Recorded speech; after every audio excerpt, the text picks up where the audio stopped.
Elizabeth, Mother Seton, Betsy, Eliza, she's a real, live human being.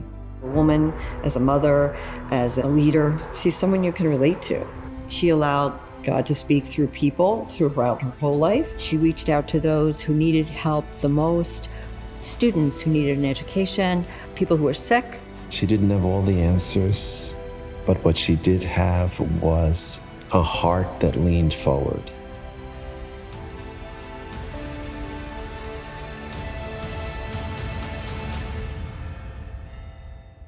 Known for her compassion, faith, and charity, we share her story so that the number of those helped and shaped by her love may grow. Lessons from her struggles and even similarities from her and our own journeys. And what better place to kindle the fire of her legacy than a university and community that bears her name? Elizabeth Ann Seton, the first American-born saint and the patroness of Seton Hall University, an ordinary person who did extraordinary things.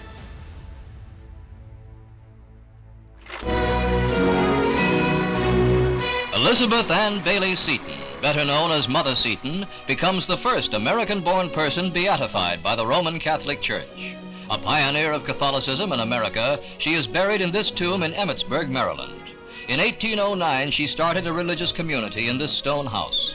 Her Sisters of Charity opened the first free Catholic school in the United States and blazed the trail for the Catholic parochial school system in America. They also conducted the first Catholic orphanage, hospital, and refuge for lepers in this country. The great Basilica of St. Peter's is in gorgeous array, with a tapestry honoring the new Beata, or Blessed One. Elizabeth Seton receives the penultimate exaltation of her adopted church, for which she had worked such good, both in and after her lifetime.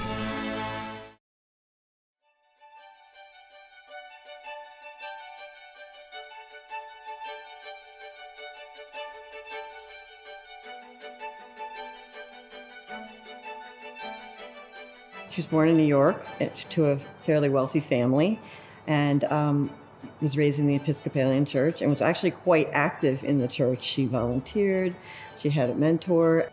But already touched by sorrow right from the beginning, losing her mother when she was very young. Not the best of relationships with her stepmother.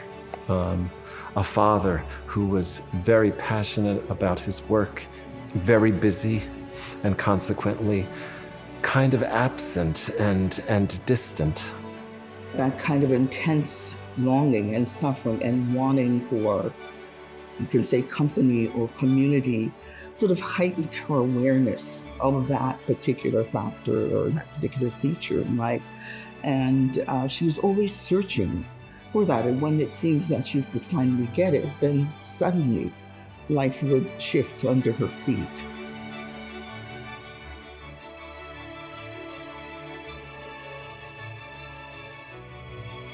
She married, she had children.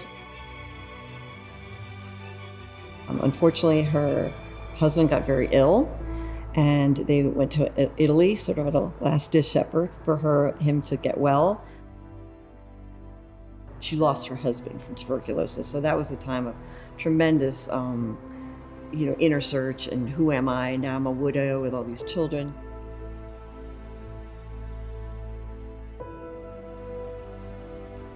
As Elizabeth displayed incredible resilience in the face of the many tragedies and challenges throughout her life, the same resilience is evident in the lives of our campus community.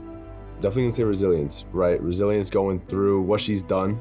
I know she's had the troubles, right? And I feel that that's kind of a lot of students and a lot of people can resonate with her.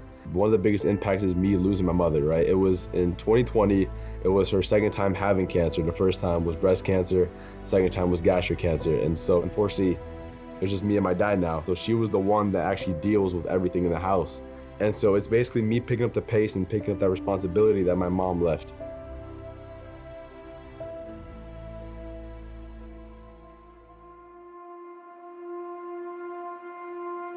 Mother Seton's time in Italy was very significant in terms of her faith and her conversion to Catholicism. One of the things that attracted her to Catholicism to begin with was the real presence of Christ in the Eucharist. And she just was literally awed by that, and felt humility in the face of the real presence of Christ. And so her going to Mass or receiving the Eucharist was a part of who she was. And so it was really during this time that she found herself called to become Catholic. Her intellectual curiosity and her curiosity about the faith. She studied it, she read scripture, she went to Mass. She wanted more. Elizabeth was always searching for more and was guided by faith.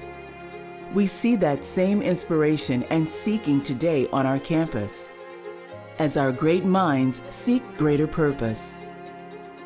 I visited the Vatican, and that was a really life-changing experience for me to be able to kind of immerse myself in the Catholic faith and being able to bring back what I learned and apply it now to my life. Now as a senior at this institution, it's really been a pivotal experience for me.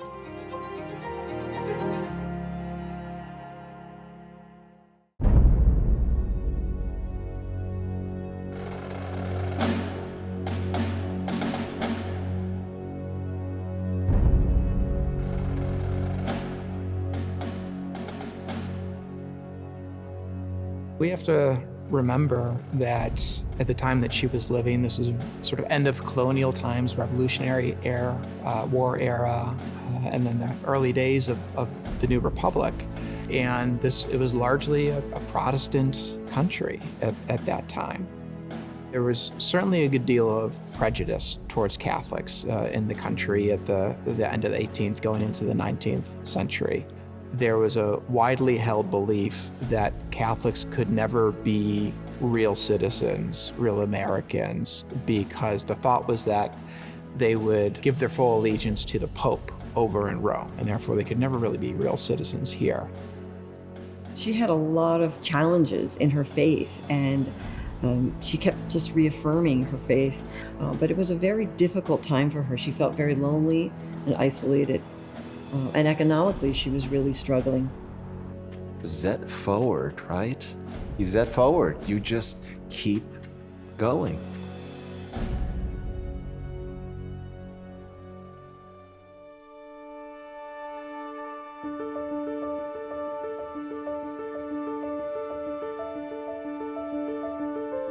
She was an incredibly tender person, but that tenderness or gentleness also combined with enormous strength, because she was truly a very strong person with strength coming from her faith in God. She would always be outward reaching. She would try to help those who were suffering perhaps even more than she was.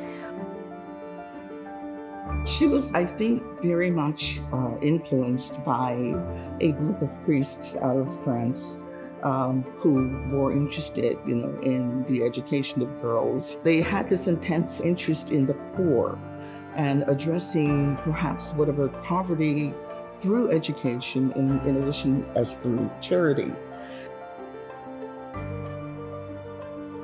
Elizabeth understood the impact of giving back and that commitment to servant leadership. Her work and teachings live on. I've grown up giving back to my community in small and large ways. The value of giving back has always been a part of my childhood and my upbringing. So I work for DOVE, the Division of Volunteer Efforts on campus, that really shows students social justice and different ways they could give back to the community. I've done the soup kitchens, I've gone to community food banks. I wanted to kind of take it to the next level, and I became a student worker with them, where I'm also able to bring a lot of our students to these different places and really just show them that there's more than what we learn on campus, and really how to put those values that we're taught here in action.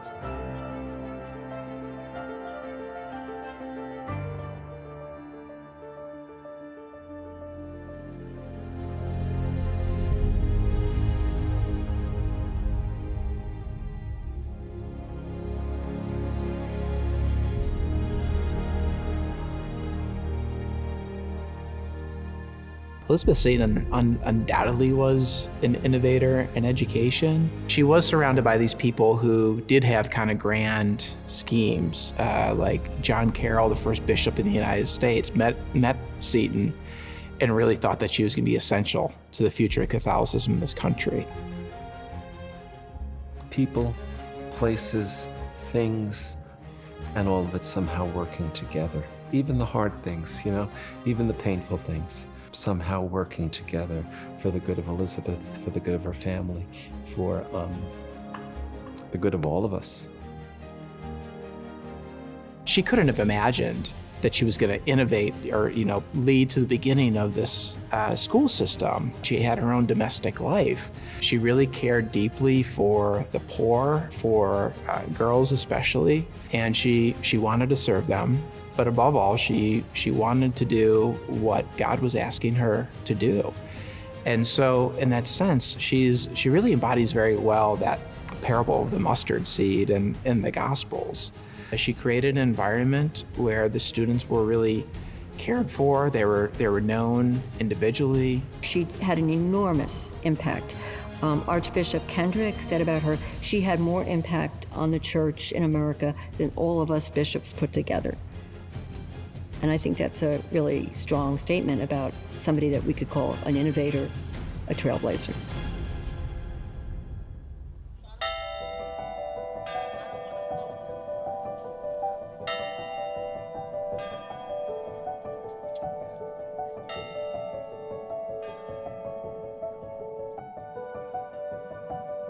Mother Seton relied on the people and communities she built in her life. That same essence of a strong, caring community is one of Seton Hall's differentials and plays an important role in each of our lives. Reality is that we're not meant to do it alone, and we have a community that we can fall back on. I think the importance of Seton Hall is that we are able to have communities in so many different ways. There's so many opportunities to get involved and have that. Constant people and trusted people you can fall back on is so, so important. Just knowing that there is a community of people here who want to see me grow, want to see me excel in whatever it is that life takes me. Being at Seton Hall, I've definitely been able to be more grateful for my education, for the opportunities I've received, and really find home.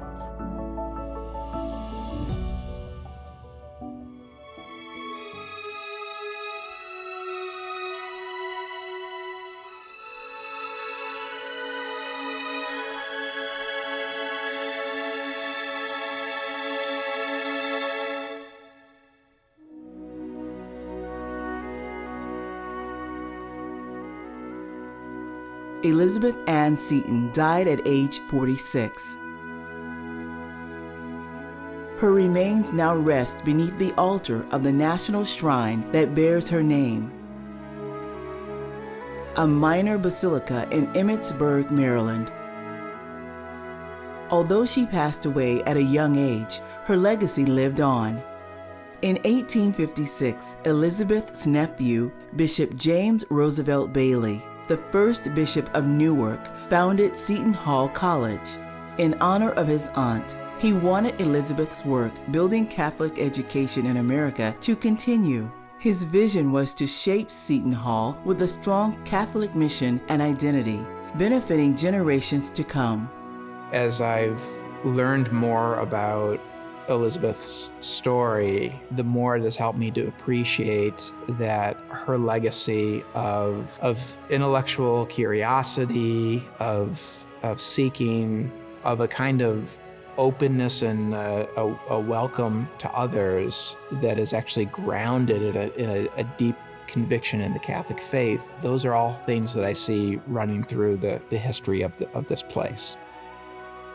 Through all the hazards, through all the sorrows, through all the joys, laughter and the tears, the ups and the downs, the good, the bad, the ugly, she kept on going. That's a good role model for all of us, and not just a role model, but a helper, someone to walk with us along the way. On September 14, 1975, 154 years after Mother Seton's death, she was canonized as the first American-born saint by Pope Paul VI. 4,000 American pilgrims come to Rome to attend the ceremonies. Among them is Ann Therese O'Neill, whose miraculous cure from deadly leukemia is a factor in the beatification. I would invite us all give her a chance. She doesn't want to be a stranger. She doesn't want to be an image on a stained glass window or a statue in a chapel or a statue on the green. She wants to be our sister, our mother, our friend.